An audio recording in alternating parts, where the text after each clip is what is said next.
নমস্কার, দীপা স্টার্লিং চ্যানেলে আপনাদের সবাইকে স্বাগত। আজকে আমি বানাবো লেমন রাইস। এটি একটি দক্ষিণ ভারতীয় রেসিপি। দক্ষিণ ভারতে সারা বছরই গরম থাকে, ওই জন্য ওখানে টক জাতীয় খাবার বেশি খাওয়া হয়। আমিও গরমকালে টক জাতীয় রেসিপি বেশি রান্না করি।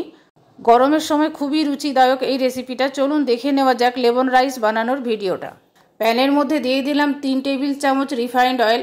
তেলটা গরম হয়ে গেলে দেবো হাফ চামচ কালো সর্ষে, 1 মুঠো কারি পাতা, 4টে শুকনো লঙ্কা ছিঁড়ে দিলাম, 2টো চেরা কাঁচা লঙ্কা, 1 টেবিল চামচ দেব আদা কুচি, 1 টেবিল চামচ অরহর ডাল, 1 টেবিল চামচ ছোলার ডাল আর 1 মুঠো বাদাম। সব কিছু একসাথে ভেজে নেব। ডাল আর বাদাম ভাজতে একই সময় লাগবে, সেই জন্য একই সাথে এগুলো দিয়ে দিলাম। আলাদা আলাদাভাবে ভাজবার কোনো প্রয়োজন নেই। কিছুক্ষণ ভেজে নেওয়ার পর এর মধ্যে দেব একটু হলুদ কালারের জন্য। হলুদটা দেওয়ার পর আরও একটু ভেজে নেব। এবারে এর মধ্যে দেব ভাত। ভাতটা আমি আগে বানিয়ে রেখেছিলাম। এখানে নিতে হবে ছোট ছোট চালের ভাত। যে চালের ভাত আমরা রেগুলার খাই সেই ভাতটা দিয়ে এই রেসিপিটা বানাতে হবে। এই রেসিপি বানাবার জন্য সুগন্ধি লম্বা লম্বা দেরাদুন রাইস ব্যবহার করার কোনো প্রয়োজন নেই, করা হয়ও না।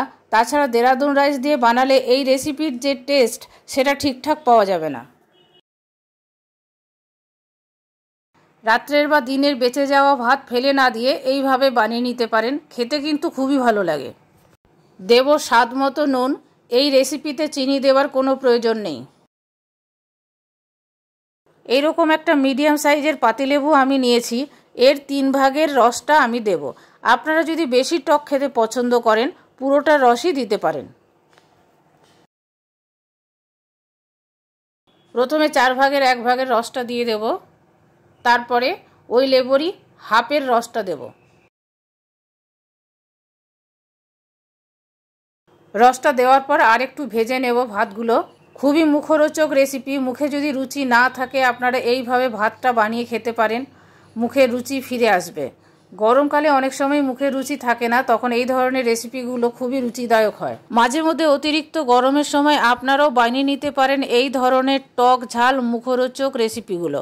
লেমন রাইস বানানো হয়ে গেল, সার্ভ করবার জন্য রেডি। আমার এই লেমন রাইস বানানোর ভিডিওটা আপনাদের কেমন লাগলো কমেন্ট করে কমেন্ট বক্সে জানাবেন। ভালো লাগলে প্লিজ একটা লাইক করে দেবেন, শেয়ার করবেন আর সাবস্ক্রাইব করে বেল আইকনটা টিপে দেবেন পরবর্তী নোটিফিকেশনের জন্য।